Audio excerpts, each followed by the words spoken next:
Already এখানে একটু কম বেশি অ্যাডজাস্ট করে চলি। আমরা যা বেতন পাই সেটা দিয়ে আমাদের দেখা গেলে একটা ব্যাটের টাকাও হয় না।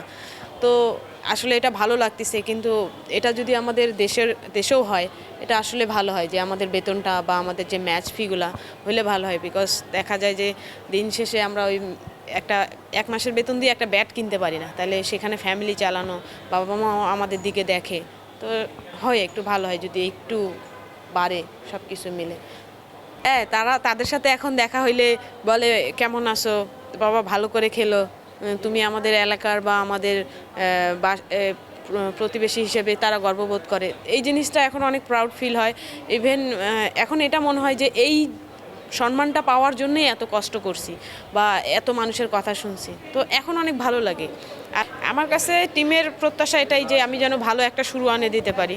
সো আমি নিজে থেকেও এইভাবে প্রিপেয়ার্ড যে হ্যাঁ, আমি টিমকে ভালো একটা শুরু দিব। কিছু পাওয়ার প্লেতেই যত বেশি রান দিতে পারি টিমকে, এটা ভালো, তাহলে পরের ব্যাটসম্যানগুলো আরও রিল্যাক্সে খেলবে।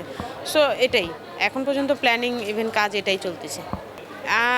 আমি সত্যি কথা বলতে ওনার সাথে ব্যাটিং করলে সত্যি উপভোগ করি, অনেক ভালো লাগে আমার। বিকজ উনি আমার বড়, অনেক দিন ধরে খেলতেছে, উনি আমাকে বোঝায় যে তুই তোর মতো খেল, বা তুই তোর জায়গাটা যেরকম খেল সেরকমই খেল।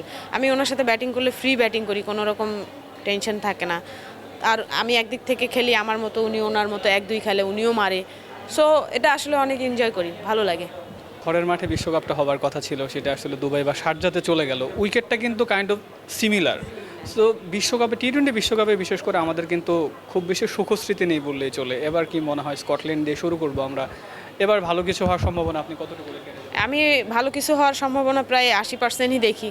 বিকজ আমরা যেভাবে এখন কিন্তু বিশ্বকাপ টিমটা প্রায় নতুন, মনে করেন 5-6 জন আমরা নতুন যোগ হয়েছি। তো এক একজনের রোলটা এক এক রকম। ইভেন্ট ম্যানেজমেন্ট বলেন বা কোচেসরা বলেন, আমাদেরকে নিয়ে বিভিন্ন জনের বিভিন্ন প্ল্যানিং। আমরা নিজেরাও টিম হিসেবে যখন খেলি, পারফরমেন্সটা অনেক ভালো হয়েছে। তো আমি নিজে পার্সোনালি এটা চিন্তা করি, আমরা না হলেও 2টা ম্যাচ জেতার আশা রাখি। ইভেন আমরা ওটারই প্ল্যান করছি, ওটাভাবেই কাজ করতেছি এখন। আইসিসি বৈষম্য রাখেনি আসলে, টি-20 ম্যাচ যে খেলে তাদের যে ভাতা বা ম্যাচ ফি যেটা রেখেছে আপনাদের জন্য, সেটাই কিন্তু ধার্য করা হয়েছে। এটা আপনাকে কতটুকু ইন্সপায়ার করে যে নারী ক্রিকেটার হিসেবে যে ক্রিকেট খেলছে? এটা আসলে পুরোপুরি 100%ই ইন্সপায়ার করে। বিকজ অফ দেখেন, আমাদের প্রথম বিশ্বকাপ, আমরা অলরেডি এখানে একটু কম বেশি অ্যাডজাস্ট করে চলি। আমরা যা বেতন পাই সেটা দিয়ে আমাদের দেখা গেলে একটা ব্যাটের টাকাও হয় না।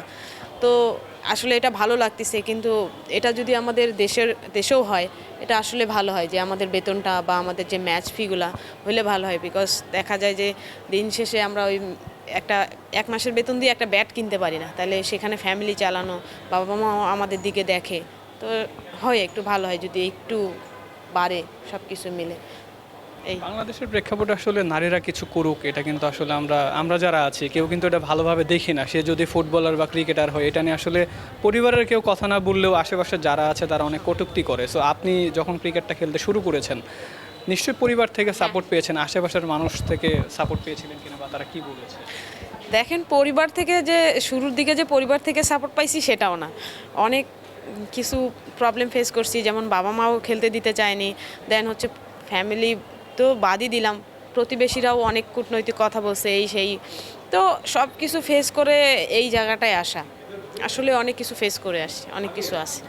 এখন জাতীয় দলে খেলছেন, ওপেনিংয়ে ব্যাট করছেন, বিশ্বকাপেও খেলতে যাবেন। যারা একটা সময় আপনাকে নিয়ে সমালোচনা করতো তারা এখন কি বলে, আর তাদের কথা শুনে নিজেকে কি মনে হয় না আমি ক্রিকেটটা খেলে খারাপ কিছু করি? হ্যাঁ, তাদের সাথে এখন দেখা হইলে বলে, কেমন আছো বাবা, ভালো করে খেলো, তুমি আমাদের এলাকার বা আমাদের প্রতিবেশী হিসেবে তারা গর্ববোধ করে। এই জিনিসটা এখন অনেক প্রাউড ফিল হয়। ইভেন এখন এটা মনে হয় যে এই সম্মানটা পাওয়ার জন্যই এত কষ্ট করছি বা এত মানুষের কথা শুনছি, তো এখন অনেক ভালো লাগে। আর এখন এটা চাই যে হ্যাঁ, আরও অনেক বাবা মা তাদের মেয়েদেরকে ছাড়ুক, খেলুক। দিলারা, টি-20 বিশ্বকাপে আপনার ব্যাট হাসুক, 4 ছক্কার ফুলঝুরি যেন আমরা দুবাই বা শারজাতে দেখি। হ্যাঁ, দোয়া করবেন আপনারা সবাই, দেশবাসী সবাই। ঠিক আছে, ধন্যবাদ।